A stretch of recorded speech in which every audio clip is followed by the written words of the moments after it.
Pemirsa, Indonesia kembali mencatatkan angka kematian tertinggi, mencapai 2.000 lebih kasus kematian per hari. Angka ini sekaligus menjadi kasus kematian tertinggi selama pandemi COVID-19 melanda tanah air. Di sisi lain, Lembaga Biologi Molekuler Eijkman membenarkan varian Delta Plus sudah masuk ke Indonesia. Bahkan varian ini dikhawatirkan memicu gelombang baru COVID-19. Bersama saya Usman Purba, kita akan berbincang lebih jauh terkait waspada varian baru Corona Delta Plus.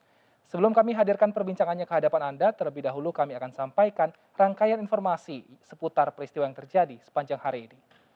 Pemirsa, jumlah keterisian tempat tidur di sejumlah rumah sakit mulai menurun, namun pengelola rumah sakit tetap siaga untuk mengantisipasi lonjakan pasien.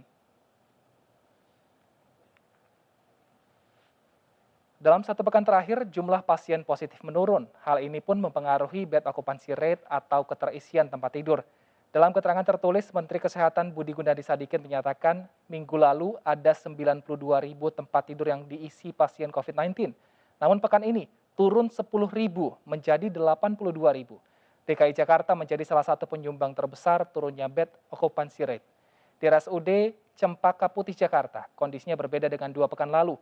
Jika sebelumnya seluruh pasien yang datang ke rumah sakit sebagian besar sudah dalam kondisi sakit berat, sementara saat ini yang datang dalam keadaan sakit sedang dan berat. Hal yang sama juga terjadi di RSUP Fatmawati Jakarta. Dalam pekan ini jumlah pasien yang dirawat mencapai 287 dari 415 tempat tidur yang tersedia.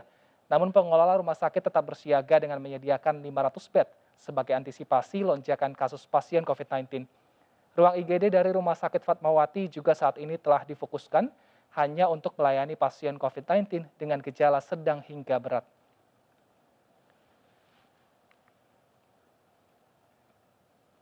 Selama PPKM level 4, pemerintah memberikan kelonggaran aturan bagi rumah makan dengan memperbolehkan makan di tempat selama 20 menit.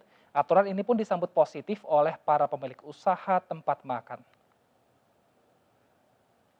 Sejak penerapan PPKM level 4, sejumlah pembeli di warung Tegal atau warteg di Jakarta mulai melakukan makan di tempat. Mayoritas pengunjung pun sudah mengetahui aturan maksimal 20 menit ini sehingga tidak berlama-lama di dalam warteg. Pelonggaran aturan ini pun disambut baik oleh pemilik warteg, mengingat karakter pembeli yang lebih suka makan di tempat daripada membawa pulang atau take away. Pemerintah mengklaim pelonggaran diberikan selain untuk mengendalikan penyebaran COVID-19, tetapi juga dibarengi dengan pemulihan ekonomi masyarakat. Wakil Gubernur Jawa Timur Emil Elestianto Dardak mendatangi sejumlah warung makan di Surabaya untuk memantau pemberlakuan relaksasi PPKM level 4 bagi usaha restoran dan warung makan hingga pedagang kaki lima.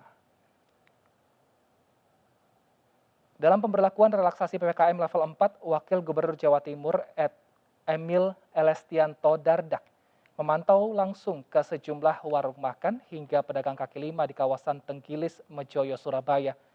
Selain berdialog dengan pengunjung atau pemilik tempat makan, Emil juga sempat mencoba makan di warung dengan durasi yang sudah ditentukan pemerintah, yakni 20 menit.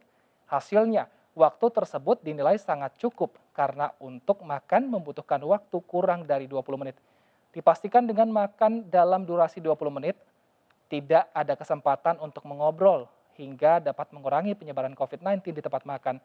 Wakil Gubernur Jawa Timur ini juga selalu mengingatkan ke pengelola warung kopi untuk selalu waspada dan menjaga protokol kesehatan meskipun ada pelonggaran PPKM. Menit emang siapa yang hitung? Yang hitung diri kita sendiri.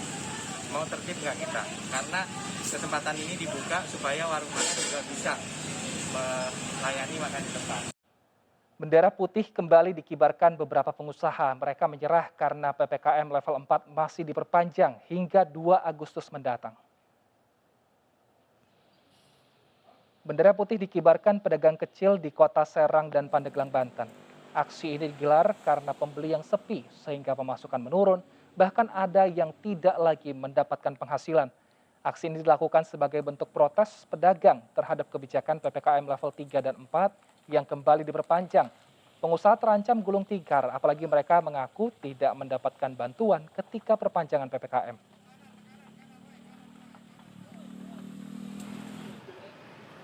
Hal yang sama juga dilakukan pedagang kaki lima dan lesehan di Kota Tegal, Jawa Tengah. Mereka menyerah terhadap aturan PPKM yang memaksa menutup usahanya lebih awal. Padahal para pedagang ini biasanya mulai berjualan pukul 18.30 waktu Indonesia Barat hingga larut malam. Namun karena PPKM level 4, mereka harus tutup jam 8 malam. Selain pembatasan operasional rumah makan, pemerintah daerah juga mematikan lampu penerangan jalan agar warga tidak beraktivitas keluar rumah. Akibatnya, 48 PKL, warung lesehan, dan juga angkringan di Jalan Ahmad Yani Tegal terpaksa menutup usahanya. Hal ini pun berdampak pada perekonomian mereka.